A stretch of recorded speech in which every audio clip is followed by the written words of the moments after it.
Assalamualaikum warahmatullahi wabarakatuh. Jumpa lagi di video Pak Suprono. Kali ini kita akan membahas tentang permintaan dan penawaran. Jangan lupa klik like, share, subscribe, dan tombol loncengnya agar tidak tertinggal video berikutnya. Apa itu permintaan? Yang dimaksud permintaan adalah kebutuhan atau keinginan seseorang terhadap suatu barang atau jasa yang disertai kemampuan untuk membelinya pada tingkat harga dan waktu tertentu. Kuantitas yang diminta adalah kuantitas yang akan dibeli pada suatu masa dan suatu harga. Hukum permintaan. Hukum permintaan di sini pada saat harga naik, kuantitas turun. Sedangkan pada saat harga turun, kuantitas naik. Ini berarti berlaku kebalikan atau berlawanan. Jenis-jenis permintaan. Ada dua jenis permintaan, yaitu menurut daya beli dan menurut jumlah subjek pendukungnya. Menurut daya beli dikenal dengan permintaan efektif, yaitu permintaan yang disertai daya beli dan telah melaksanakan pembelian. Yang kedua, permintaan potensial. Permintaan yang disertai daya beli akan tetapi belum melaksanakan pembelian. Yang ketiga adalah permintaan absolut, yaitu permintaan yang tidak disertai dengan daya beli. Sedangkan menurut jumlah subjek pendukung terbagi menjadi dua, yaitu permintaan individu, yaitu permintaan yang dilakukan oleh seseorang untuk memenuhi kebutuhannya, dan permintaan kolektif atau permintaan pasar, yaitu kumpulan dari permintaan-permintaan individu. Kurva permintaan. Kurva permintaan adalah hubungan antara kuantitas yang diminta bagi suatu barang dan juga tingkat harga dengan semua faktor selain harga dan kuantitas adalah tetap. Jadi di sini sering disebut dengan ceteris paribus. Kurva permintaan di sini miring dari kiri, miring ke bawah dari kiri ke kanan. Sering disebut dengan kemiringan negatif atau slope negatif, di mana ketika harga meningkat, kuantitas akan menurun. Nah, ini harganya naik, maka kuantitas akan turun. Ini adalah kurva permintaan. Slope-nya negatif. Nah, kurva permintaan tersebut bisa berpindah atau bergerak atau berubah. Apabila kuantitas yang diminta berubah, berlaku pergerakan di sepanjang kurva. Nah, perubahan tersebut bisa ada dua nanti, yaitu movement along. Di sini bergeraknya cuma sepanjang kurva ini. Ya. Nanti ada satu lagi yaitu shifting along. Nah, kalau bergerak di sepanjang kurva ini adalah yang menentukan hanya harga dan kuantitas. Atau ini berlaku untuk yang hukum permintaan. Jadi di sini ketika harga P naik, Q turun. Nah, ini yang menentukan cuma harga barang itu sendiri, tidak ada faktor yang lain atau faktor yang lain dianggap tetap atau sering disebut dengan ceteris paribus. Bergeraknya hanya sepanjang kurva ini. Kalau A ke B berarti ini adalah pergerakan naik. Kalau A ke C ini berarti pergerakan turun. Ketika harga naik, maka kuantitas akan turun. Ini terjadi di A ke B. Kalau A ke C, harga turun, maka kuantitas yang diminta akan naik. Pergerakan atau pergeseran kurva yang berikutnya adalah shifting along. Shifting along berbeda dengan movement along, di mana di sini faktor penyebabnya adalah selain harga barang itu sendiri. Ada banyak faktor, salah satunya ada pendapatan, selera, dan sebagainya. Permintaan akan bertambah apabila dia bergeser ke kanan. Permintaan bertambah apabila bergeser ke kanan, yaitu dari D0 ke D2. Permintaan akan berkurang apabila bergeser ke kiri atau mendekati titik origin, yaitu di sini bergeser dari D0 ke D1. Faktor-faktor yang mempengaruhi permintaan. Yang pertama, harga barang pengganti, substitusi, dan harga barang pelengkap atau komplementer. Pendapatan, perubahan tradisi, mode, dan selera. Jumlah dan karakteristik penduduk. Ekspektasi atau perkiraan harga pada masa yang akan datang. Kondisi sosial dan ekonomi masyarakat. Kebijakan pemerintah. Pengiklanan, serta letak geografis. Kurva permintaan pasar terbentuk dari penjumlahan permintaan individu-individu di dalam pasar. Bentuk kurva permintaan pasar menurun ke bawah dari kiri ke kanan, sama seperti kurva permintaan pada umumnya. Jadi di sini kalau ada permintaan Ali, kemudian ada permintaan Amir, maka permintaan pasarnya seperti ini. Ini adalah penggabungan dari permintaan Ali dan permintaan Amir. Yang dimaksud dengan penawaran adalah kuantitas barang dan jasa yang tersedia dan dapat ditawarkan oleh produsen kepada konsumen pada setiap tingkat harga selama periode waktu tertentu.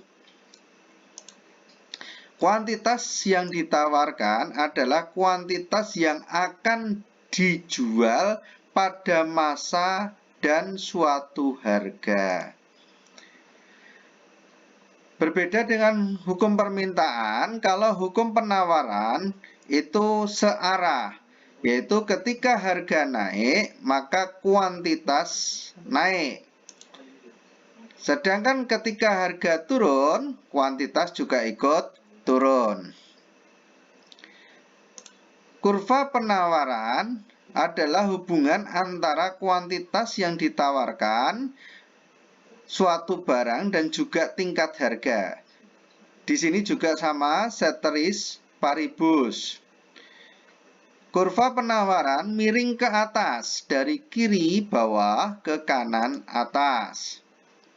Sering disebut dengan kemiringan positif, di mana ketika harga meningkat, kuantitas juga ikut meningkat. Nah ini, harga meningkat, maka kuantitas juga ikut meningkat. Kurva penawaran juga bisa bergeser atau berubah. Sama seperti permintaan, juga ada dua pergeseran atau perubahan, yaitu movement along dan shifting along. Di mana movement along di sini yang menyebabkan adalah harga barang itu sendiri. Jadi di sini kalau harga naik yaitu dari A ke B, maka kuantitas juga akan bergerak dari Q1 ke Q0. Kalau harga turun dari C ke B, maka kuantitas akan bergerak dari Q2 ke Q0. Sedangkan kalau pergeseran shifting along, faktor penyebabnya adalah selain harga barang itu sendiri. Nah, penawaran bertambah apabila bergeser ke kanan. Di sini bergeser dari S0 ke S2. Sedangkan penawaran akan berkurang apabila bergeser ke kiri, yaitu mendekati origin, yaitu ketika S0 ke S1. Faktor-faktor yang mempengaruhi penawaran: kemajuan teknologi, biaya produksi, biasanya di sini berhubungan dengan harga faktor produksi, persediaan sarana produksi, peningkatan jumlah produsen alias banyaknya penjual di pasar, ekspektasi atau harapan produsen. Biasanya kalau menjelang lebaran itu harga-harga naik karena diprediksi banyak yang membeli.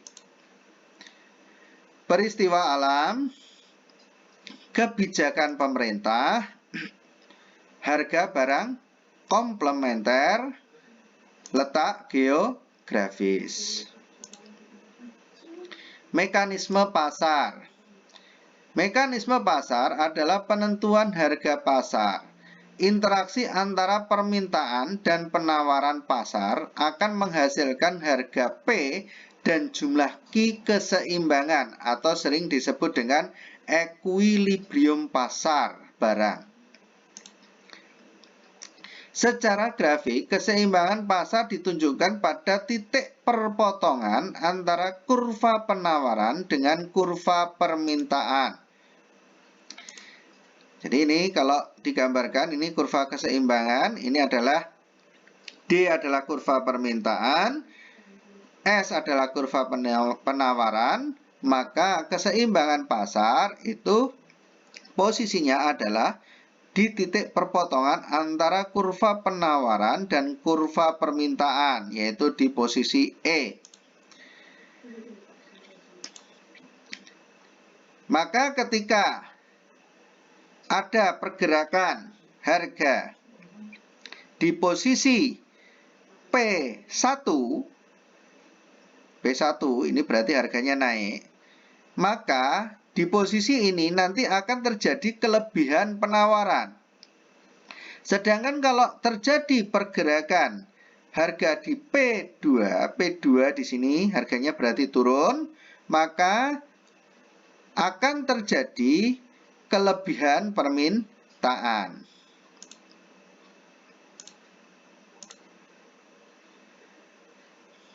Mekanisme pasar ini contohnya, misalkan ada permintaan suatu barang ditunjukkan dengan persamaan Q sama dengan 60 min P dan penawaran barang ditunjukkan dengan persamaan Q sama dengan 5P plus 15, di mana Q adalah jumlah barang dan P adalah harga. Buatlah skedul keseimbangan equilibrium dan jumlah dan gambar kurva keseimbangan permintaan dan penawaran barang tersebut. Kalau dibikin skedul itu berarti dibuat tabel. Maka di sini kalau kita masukkan harga keseimbangan untuk permintaan, ketika harganya 2, maka jumlah barang yang diminta menjadi 40.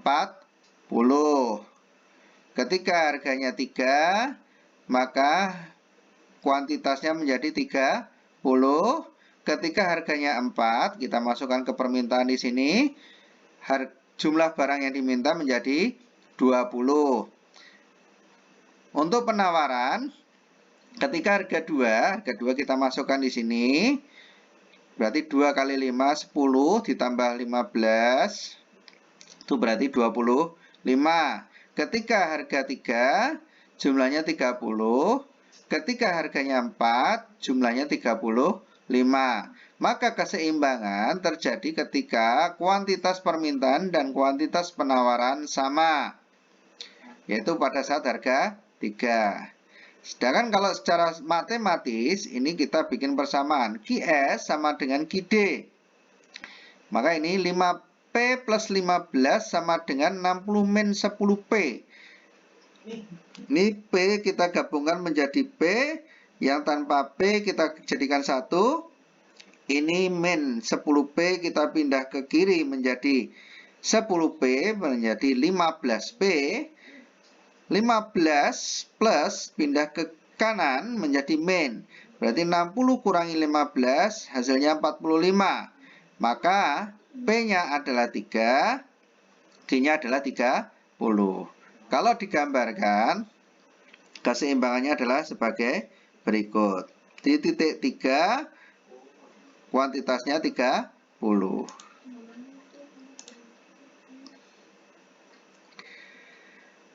Harga dasar atau floor price dan harga tertinggi atau selling price.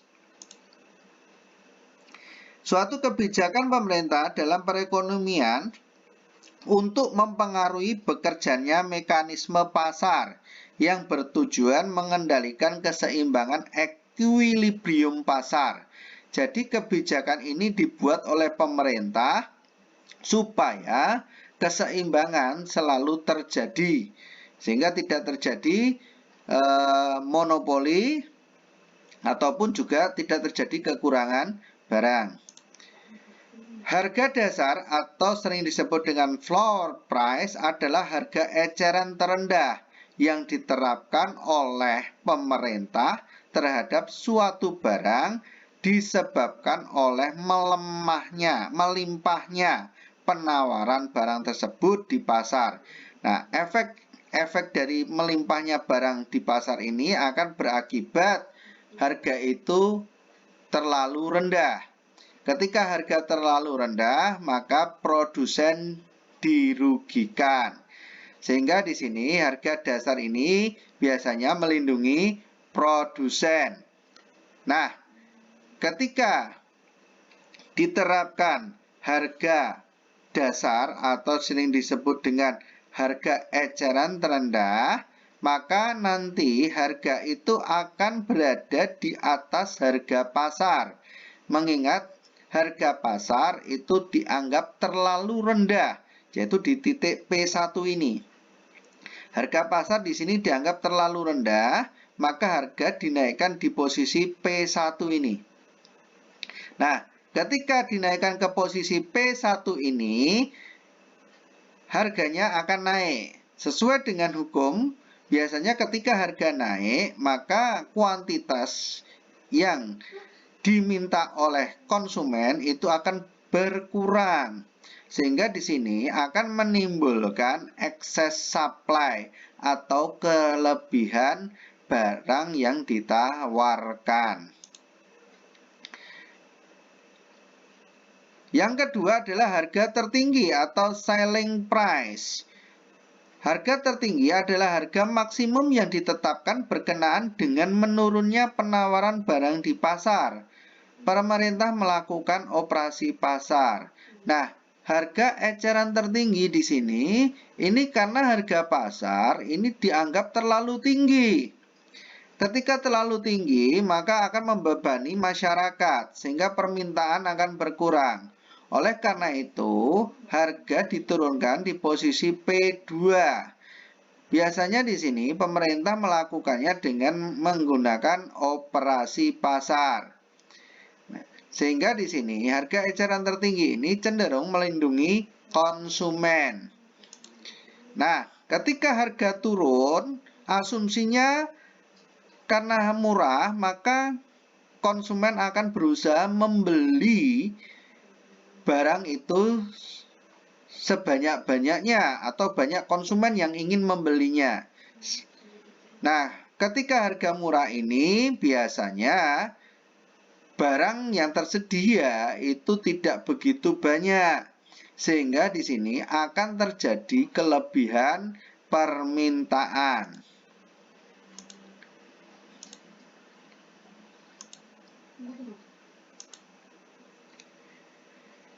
Kebijakan harga tertinggi atau selling price efektif dalam melindungi konsumen dari gejolak kenaikan harga tak terhingga. Nah, ini jadi selling price ini melindungi konsumen dari kenaikan harga yang tak terhingga. Kebijakan harga biasanya dilakukan melalui operasi pasar dengan menambah jumlah barang yang ditawarkan.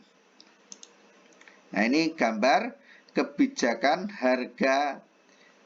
Ini kalau ini harga eceran tertinggi. Sehingga di sini nanti harapannya penawaran itu akan berkurang.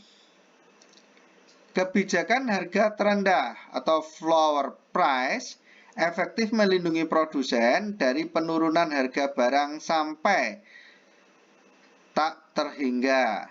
Mekanisme kebijakan ini dengan peran pemerintah untuk membeli surplus produksi. Jadi kalau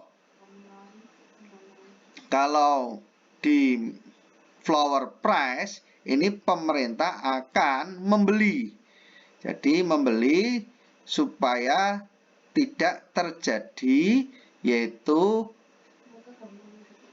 harga yang terlalu rendah.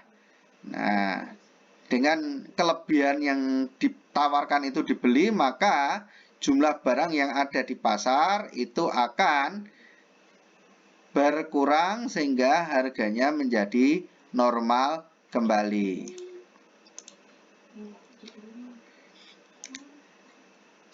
Nah, ini kurva pembentukan titik equilibrium baru akibat penetapan harga oleh pemerintah. Nah, di sini nanti ada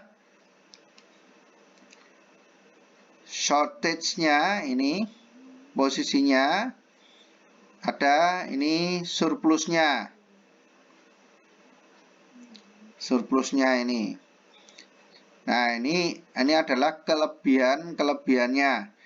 Ini adalah untuk harga eceran tertinggi, ya. Ini melindungi konsumen. Jadi harga pasar di 8.500 diturunkan di 6.500, di mana semula barangnya itu di posisi 200. Nah, ini terjadi kelebihan. Ini antara ini barang yang ditawarkan S, ini 100, ini adalah permintaan. Nah, ini terjadi kelebihan permintaan sebesar 200. Sedangkan untuk harga eceran terendah, ini harga pasar, kemudian ini kita dinaikkan oleh pemerintah di posisi 5.000 supaya tidak terjadi kerugian di produsen. Dampak yang muncul adalah di sini permintaannya yang semula di posisi 200 akan berkurang di posisi 170. Sedangkan penawarannya yang semula di 200 karena harga naik, maka dia akan menaikkan di posisi 290. Sehingga di sini terjadi excess supply atau terjadi surplus penawaran, yaitu sebesar 120 unit. Nah, jadi di sini biasanya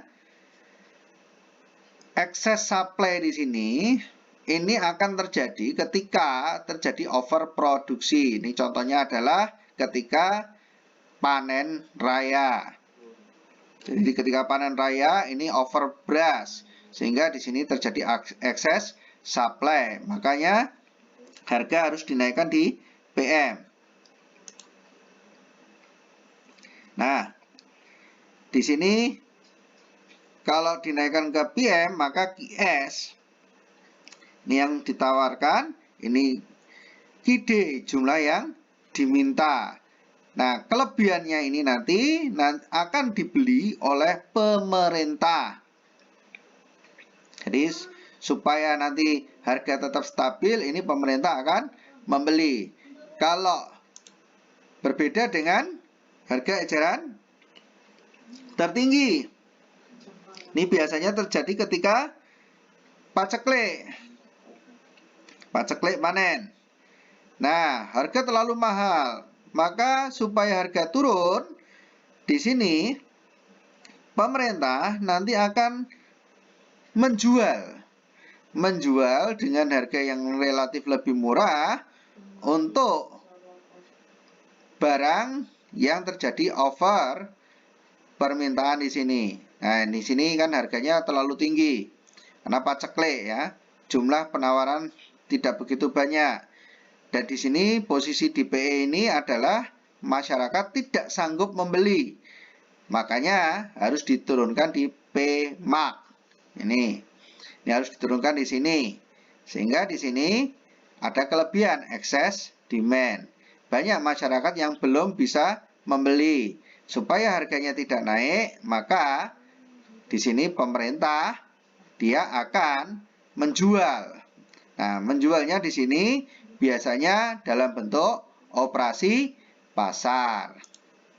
Baik, demikian video kali ini. Terus ikuti video dari Pak Suprono. Kurang lebihnya mohon maaf. Akhirul kalam. Wabillahi taufiq wal hidayah. Assalamualaikum warahmatullahi wabarakatuh.